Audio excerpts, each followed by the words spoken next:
All right, fire away. Nothing's changed for us. We've had a good week. Pads finally, so we get real football. Guys are doing good. We've been healthy, knock on wood so far. So we're just going through the process. I shared with the staff today, I'd like them to keep rotations with players for the next 6 practices before we start to maybe change some things up based on new entry portal players. So we can get a good feel for everybody that gets, 6 practices in pads before we really do anything different. We're getting a lot of reps. There's a lot of reps to go around. So is there enough? No, but do I feel good about how many we're getting? Yes. What have you seen out of your quarterbacks so far? Well, they're doing good. They're throwing it. We weren't rushing the passer because we didn't have pads on, so we're making the D-line stop. So it's a little unrealistic now, but these next 3 practices, they're going to get pressure, and we'll see how they handle pressure, moving around the pocket, delivering, and so on and so forth. How are they learning on the defensive side? Do you feel like it's being learned efficiently? I think so. They're really simple. They're working some odd front now. They've started with some of the even front, but overall, it's. I have faith in Brian and the staff. I've asked Brian to be very simple, and let's make sure we're up and running before we get to the next step. And I feel good about that at this time. Mike, it's been 6 years since you had a pure pocket passer quarterback. Are you ready to go back to that if you decide on Bowman, or how? With the wave of mobile quarterbacks, how do you rationalize that? I think the future is you got to be able to move around. Now obviously, I don't think Bowman's a runner, but I think he did move around well enough, and the style of play that he is in at Tech, those guys have to avoid a lot because they throw so many passes. I don't know that the pure pocket passer is as relevant now as it used to be. Not necessarily that you have to. You can tell them they can turn that down, please. Thank you. You have to be able to move around, avoid the rush, and make a play. And I probably shouldn't use him as an example. Like Brock Purdy operated, right? Couldn't really get your hands on him, get him down. He moved around and made a play. Wasn't going to take off and run for 60, but you couldn't really grab him and get him down. So I think that's really what you're looking for, what we're looking for now. If a guy can take off and run and score, that's great. But he's got to be able to throw accurate and make good decisions. Is it possible to teach mobility, or do you want it? No. Pretty much born with that deal. Yeah.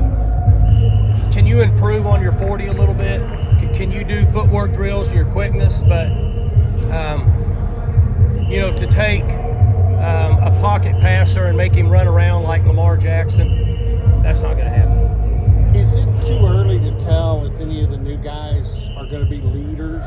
If you're seeing some of that, maybe if it was in the weight room in the off season, Rob said, "Hey, this guy looks like he's going to be." Oh, we talked a little bit last week, Monday. Somebody asked about the incoming wave of new players, the 28 new guys. The one thing that's interesting about the portal is we learn more about it all the time. Those are new guys that chose to be here. So they're excited about being here. They're hungry. They want to be a part. They're working hard. And I see that from all of them right now. I'll take one from Coach Jones' book. It's been 72 and partly cloudy right now. It hadn't been hot and nobody's tired and there hadn't been any hitting. So we'll see how it goes once guys' heads start hurting, they're sore, knees are hurting, ankles hurting, they're bleeding. Then we'll see where we're at with leadership. By a few months, Bowman's the oldest quarterback you've had ever since we not a lot, but a little bit. But he's an older veteran. Right, sure. So how does his IQ? Does he come in with a higher level IQ football that you would expect? Seems to be at this point. I haven't been able to see him falter on video yet or live. And the years of experience, there's no substitute for it. So, you see it like it's going on in basketball right now. The teams that went further in the tournament are older than some of the other teams.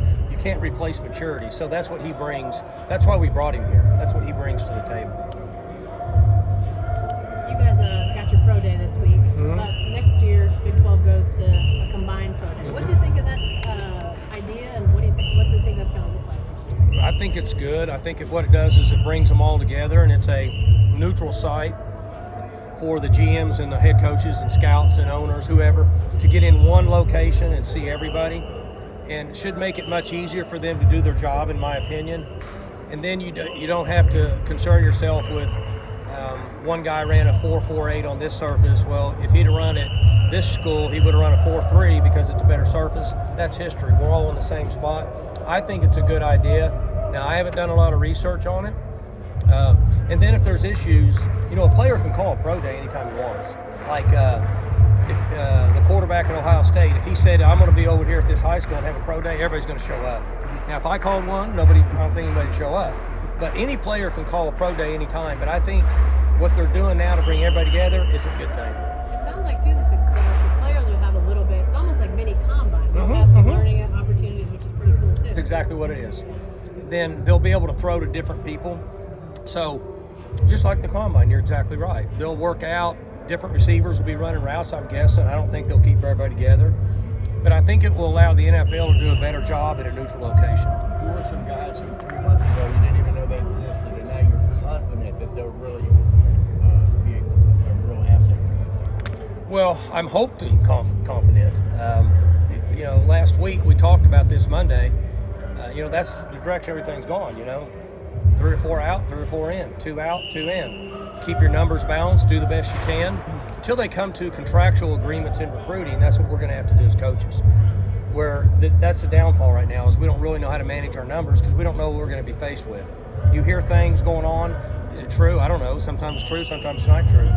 But I'm hoping that we did a good job of evaluating athletic ability that could fit our system, and guys that want to be here, as he had mentioned, the leadership role. That's really important because you're makeshifting teams now annually. So you hope to bring guys in that can step up and bring a team together quick. You don't really have a lot of time to waste anymore. But you're seeing it done, right? You're seeing coaches put together a roster and go from a losing season to winning 10 games, or you're seeing it done in different sports now. And that's kind of the way of the future. You haven't seen Pads yet, obviously, but Goodlow's a guy that's coming with a lot of experience. What have you seen from him and kind of what he can bring as you transition? Defense is everything with him. One thing that's helped us is they've been in here since the middle of January with Coach Glass. So I see a transformation of guys' bodies that blows me away, even the veteran guys. And he fits in that category. He's a guy who's completely changed his body. When you talk about a body mass versus when he gets in that machine, body fat, he's already started to develop. And I'm excited about how that'll even continue all the way up till September. But we're going to know a lot more about all these guys in the pads. We brought Big Boy in here from Utah Tech. He's 350. I think he got here at 357. He's 340 now, and we'll see what he looks like. I mean, I'm excited to watch him push on the center. So a lot of the things we're talking about is new to me, just like it is to you guys. You talked some last week about how it's hard to evaluate the transfer portal players until they get here. Did anybody surprise you last week in the first week? Well, it's not hard to evaluate them. Maybe you guys took me wrong. It's easy to evaluate them because I like to watch them play in games. So we should be better at evaluating a portal player than we should be a high school player. High school player, you never know for sure. But if I watch a portal player play in another Power 5 conference, I should have a pretty good idea where he's at athletically. Now, the internal part of team chemistry, his attitude, all those things is what we have to do a good job of evaluating. How did Kirkland get on your radar? Who? Justin Kirkland, the Utah Tech transfer. How did he get on That's your radar? Coach Bradford. Utah, still got a house there. He's been involved, BYU, the Mormon faith, the whole deal. He knows everybody there in Utah. He's got great connections here. Like losing someone like Cobbs, obviously, in one loss production, do you anticipate someone like Wright with a lot of experience? Someone like who? Justin Wright, What about him? to kind of fill that void? Yes. So we were fortunate. We lost Cobb. We didn't want to lose Cobb. And he was starting to mature. So he would really be like a veteran player this year. So when there was one out at that position, I was concerned, could we find somebody that could athletically fill the role, but also physically and mentally with experience? And we got very fortunate that he was right up the road. And we need him to be able to do that. And so over the next 6 practices, we're evaluating the guys that we currently have and the guys that came in at those positions. we would hope to see them make strides. Because if he can play 45 plays a game, and one of the other guys, I'm just saying Nick Martin, play 45 plays a game, instead of 60-30, we're a much better team. He's going to be a much better NFL prospect because it protects his body and he doesn't have to play as much.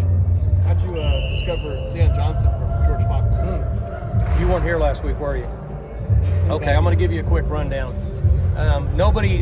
Everybody here admitted nobody knew what George Fox was, including me. I literally thought, and this is no disrespect to them at all, I just didn't know who they were. So you would have to ask, I'll let y'all talk to Bradford. Go bring him over here next week or something. He can clarify a lot of the portal stuff. I would be stepping out of bounds saying that I did anything other than they came and brought him in my office and they told me who they were 5 minutes before they showed up. Like literally, this is so-and-so, is so-and-so, so-and-so, so-and-so. Like I'll give you guys an example. You think I'm joking about the portal? It's not a joke. I'll probably get in trouble for this, but I don't care. How many guys are in the portal right now? Well, at one time it went up to almost 3,000. Right. And I think somebody said there was only like 950 that got out.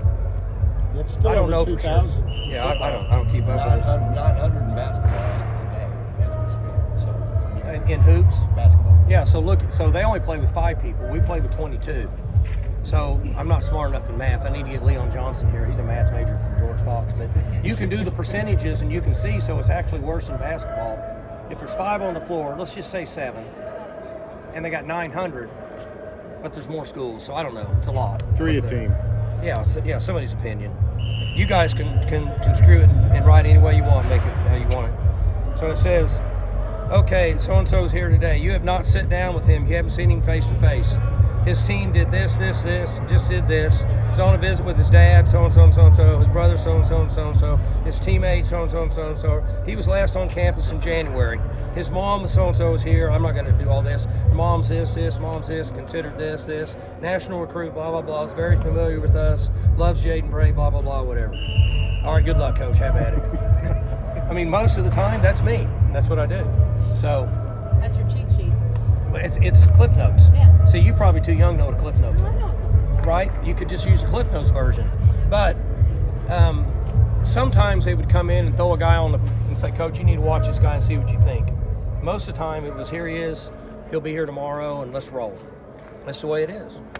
Are you going to have to expand recruiting staffs to? Well, we got 9 people now, and I'm a little leery of continuing to expand. I'm trying to catch where they're at in the SEC. They float between 24 and 32, is what I've been told. Now I don't know that to be true, but most of what goes on down there is not true anyway. So I would say there's a chance we might go to 12 to 15 at some point. It's just a massive amount of people that it's hard to keep up with. It does mean more, though. What's that? In the SEC, it just means more. Well, I mean, it's a whole different way. It's coaches down there can't go grocery shopping. I mean, I grocery shop. People don't care. Down there, you don't go in a grocery store, unless you won 12 games. Let's talk about Justin Wright. I mean, what have you seen from Xavier Benson then over the offseason? He's been great. Benson's doing really good. Came in last year, like a portal guy basically. Took him 4 or 5 months to get going, get in good condition, and make an adjustment. But he's really doing good now. He's really fresh mentally. His body looks good. He's running around. Lost a lot of weight last year. We got in the bowl game. He was down to about 207. He's floating around 222 right now. So he looks better and he feels better. And those guys hopefully we can keep them all healthy and they can rotate through. Mike, you mentioned NCAA tournament old teams succeeding, and college football teams are getting older because of the portal. But do you see the same trend in football, where the most successful teams are the teams with 5th-year, even 6th-year seniors in abundance? Without doing a lot of research, I would say it has to be, because the male body doesn't stop maturing physically till they're 26 or 27. That's why your Olympic athletes that are older, in wrestling and stuff. But in our game, if you have a quarterback, a running back, and a receiver that can make plays no matter how old they are, and everybody else plays hard, you're gonna do pretty good. If you have an edge rusher on defense, one of your backers can really run and make plays, and you can cover on the perimeter, you're going to look really good. So, if I had to, I'd say yes, it's important, but those key positions in football are also a big deal. Just like what we saw with what the young man did from Kansas State in the last 2 weeks, the impact he had on that team. I mean, it is what it is. I just watched the guy. He could run full speed under the coffee table, not hit his head, but he was just wearing everybody out. He was a huge impact player. I don't even know what year he is. Noel's his name, right? What year is he? He's a 5th year. That's good. Hopefully he won't have a 6th year playing against us. Mike, maybe it's one of the transfers you already talked about, or a young guy, but who is it that you're most excited to see put on pads? Well, we have so many of them. Y'all weren't here last week, were you? We get to watch a little bit. Oh. So many guys now we don't know much about other than what we've seen, right? You look at Justin, you look at the D linemen, multiple D linemen. We got several wide receivers, running backs. I mean, they're all over the place. And they change numbers on me. So literally, I don't really know who a lot of people are until I watch tape. Because we have guys that last year were 22 and now they're 3. I didn't even know who 3 was. So I'm trying to find them out here and find out who they are. Jaden Bray and Talon Shetron both look physically a lot better than they did last year. What have you seen from those guys? Yeah, they're doing good. Both of them are, they're good. They're going to be big and strong and fast. They're 6'3", 215-ish, whatever. I don't know. Experienced. Bray's going to be a little further ahead just from a physicality standpoint because he was in more live reps than Shetron was, but he should make up some ground. They both have NFL-type bodies, just depending on whether they decide to do it or not. Mike, you talked about 28 guys now. I think it's 33 in total. You 37 in August. You said the portal moves pretty boom, boom, and you showed the story with the phone. Yeah. Do you run a risk of this maybe not all meshing together? I don't think you have a choice. It's like when you gotta have car insurance. Mm-hmm. You gotta have house insurance. You gotta have the portal. I don't think is that a concern? Sure it is. It's a valid question, but I don't think you have a choice. You got to figure it out, because if not, you're going to get left behind, in my opinion. But I could be wrong. I've been wrong. I was wrong on the portal last year. I thought it would simmer down. It did everything but simmer down. It simmered up. So, but I think I don't think you can live without it anymore. And Mike, you've been recruiting to 2 linebacker spots the last 5-6 years. Does this change, alter your philosophy of how you just look at guys, or is it just as simple as you talking about with some what of you're recruiting? Not really, because safeties are safeties. This system just sets up with 3 of them. Corners are corners. Most of us play with 2 inside backers and an outside backer, and that's really the same thing we're doing now. So that really hasn't affected us as much. The one area it's a little different for us is a pure nose guard, like a pure guy that's going to be right in there all the time. Big, massive guy, can push a center straight back. The rest of it, the tackles are tackles. Whether we're in a 4 down or a 3 down, it's relatively the same technique. But the difference really in this defense is got to have a big guy right in the middle. Kind of like those guys you see in the NFL. They play 3 plays, they go sit down on the bench like this, and they're out of gas, and they put oxygen on them, they put them back in. That's kind of what you're looking for with this style of defense. With the depth that you've got, because you're going from 2 defensive tackles to the 1 nose guard, do you think that's going to help you there? We're fortunate. We have enough players to fit our system. And then we have the option when we go 4 down, we can pull a D lineman in based on who we're playing, or we can bring Colin Clay in that position and let him play 4 down. So you seem to be in a great mood. It's March 27th, right? But you must like what you see. You seem fired up. I'm in a good mood all the time. I like to win more games than we won last year, but I understand it. I get it. And very seldom am I not in a good mood most of the time. But we have really good personnel here. We haven't had staff changes. Obviously, Mace wanted to take a sabbatical, so Brian's here, but everybody else is intact. Players are working hard. I feel really good about where we are, being honest with you. The direction of the 37 new guys, I hope it works out. But, there's a little risk reward in everything we do. You have told me a couple of times over the years that you like it when you feel cornered, not like threatened. Yeah, I got you. What I mean? Yeah, but right. like with this sort of roster flip, right? Is that kind of another corner situation? Well, and that's kind of really Oklahoma State, right? So even though when we have really good teams, people don't really put us very high in preseason polls and stuff. It's just like no matter what happens, in most cases, next year, Duke and Kentucky are going to be ranked pretty high in preseason basketball poll. They're going to put them in there before they even look. No disrespect to them, I'm just telling you it's the way it is. Here, we're kind of always a little bit under the radar, more so than ever. Our emblem, our logo is recognizable across the country, but if you were to go randomly in spots across the country and say, in the preseason poll next year, do you think it'll be this school or do you think it'll be Oklahoma State? If it was a certain school, they'd say, oh, I'm sure it'll be this school, not Oklahoma State. So we're always kind of in that situation. The thing that's fun for me right now is trying to maneuver. I don't want to use the term CEO because I'm a long ways from being a CEO. I have trouble spelling CEO. But to maneuver what we have and get everything moved the right direction and be positive and find a way to be successful in the field, that's intriguing to me right now because this is new. I'm just telling you, in my opinion, this is new. Don't you feel like in the next couple of years, at most, that they're going to have to modify the portal? Because this is. Well, you got several issues there. One, you have federal lawmakers making the decisions, not the NCAA. And you know as well as I do, well, I don't know if you do, I read a lot of politics, but lobbyists and things happen for a reason, and that's just the way it is. You're not going to control them, they're going to control you. And until we get contractual scholarships in high school recruiting, the portal's never going to settle down.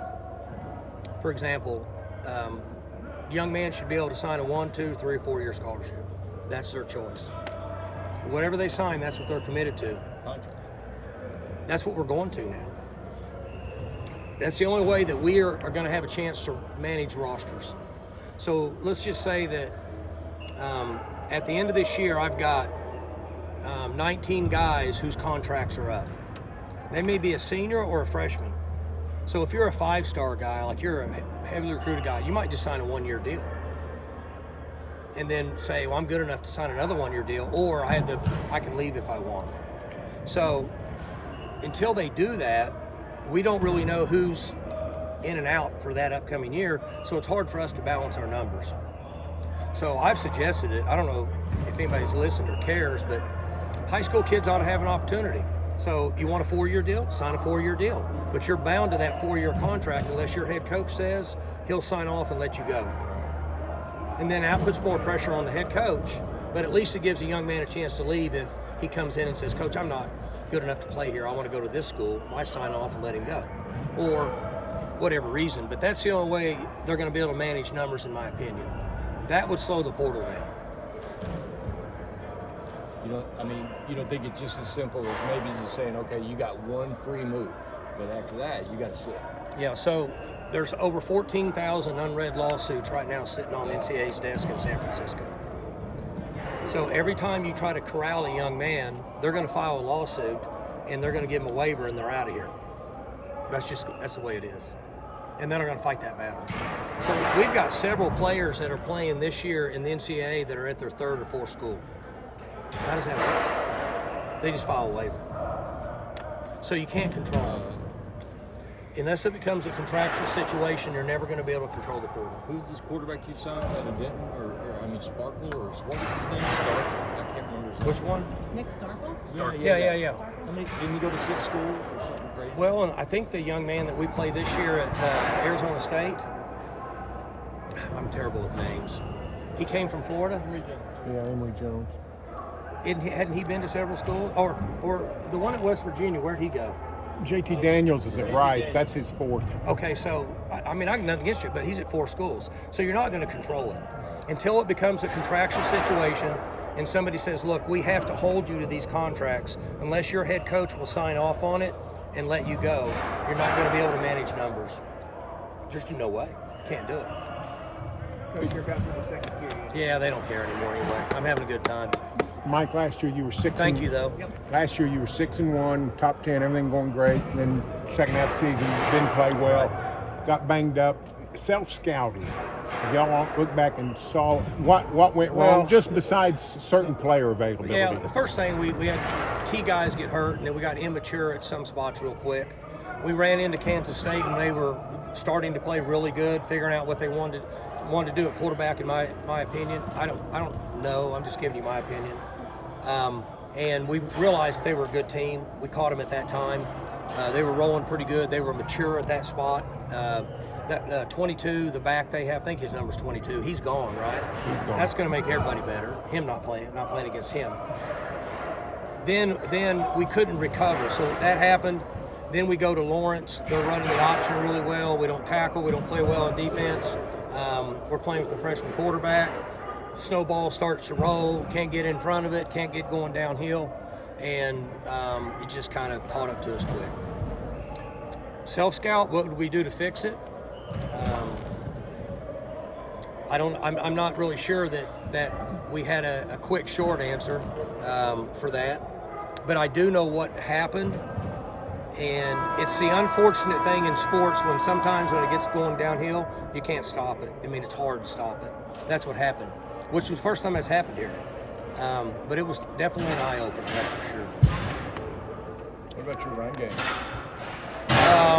Well, we're playing with tight ends like we used to, and I have made it very clear to Dunn what I want to do rushing the football, and to Brian what I want to do stopping the rush, and we're going to work on it extremely hard over the next 12 practices. I mean, even when you had elite quarterbacks, you won a ton of games with your run game. There's no doubt. It's simple, guys. It's just like, did y'all see the deal, the LSU girls basketball? They shot awful, right? But her system, her defense, her rebound, they still won a game and got in the Final Four. That's hard to do at that level, but that's what that provided. Our run game provided that for us here. We got away from it, and I was involved in part of it. I didn't want to get away from it that much, but we got away from it for a little bit. And that's what's won a lot of football games for us here. And that's just a fundamental principle that we have to be able to get accomplished. You got 1,200 yards out of Keith Toston, who's a and good player, Dez, a role player. Right? Dez Rowland. Yeah, Dez. You know, just tough guys, and that's what we have to do here. Right. It's no secret. We've got to do that. If we don't rush the ball better here, we won't be standing here having any fun next year. You got to rush the ball. Big Cliff Notes guy? Cliff Notes? Yeah. Yeah, I didn't do a lot of reading in college. Cliff Notes was high on my list, unfortunately. I wish I would have studied more. I just didn't do it. I like to make you think I did, but I didn't. What was your favorite class you took in college? I had Dr. Edgley taught sociology, death and dying, and it was awesome. Basically, it was talked about how things go in society when, like when John F. Kennedy was assassinated versus the guy downtown that worked at the hardware store.